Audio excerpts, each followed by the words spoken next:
उपद्रवियों द्वारा जमशेदपुर को साजिश के तहत अशांत करने की साजिश हो रही है।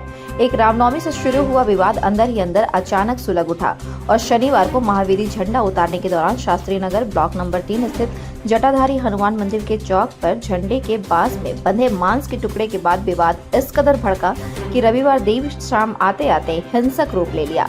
बता दें कि शनिवार को जमशेदपुर के कदमा थाना अंतर्गत शास्त्री नगर ब्लॉक नंबर 3 स्थित जटाधारी हनुमान अखाड़ा का झंडा उतारने के दौरान झंडे के बांस में मांस का टुकड़ा पाया गया था, जिसे पॉलिथीन में लपेटकर बांधा गया था, जिसके बाद हिंदूवादी संगठन आक्रोशित हो उठे और जमकर बवाल काटा। देखते ही देखते दोनों समुदाय के लोग आमने सामने हो गए। हालांकि शनिवार को किसी तरह प्रशासन ने समझा बुझाकर मामले को शांत कराया।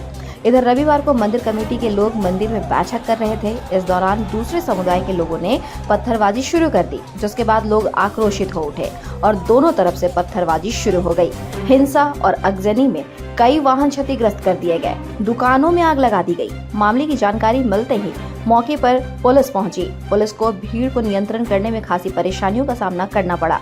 इस हिंसक झड़प में 2 पुलिसकर्मी घायल हो गए, जिन्हें इलाज के लिए अस्पताल ले जाया गया। इधर जिले के तमाम आला अधिकारी मौके पर कैंप कर रहे हैं। उधर प्रशासन ने बढ़ते हिंसा को देखते हुए धारा 144 लागू कर दिया है।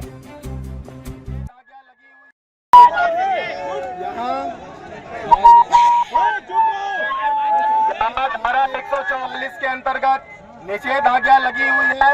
आप सभी लोगों से अनुरोध है कि आप अपने अपने घरों में चले जाएं।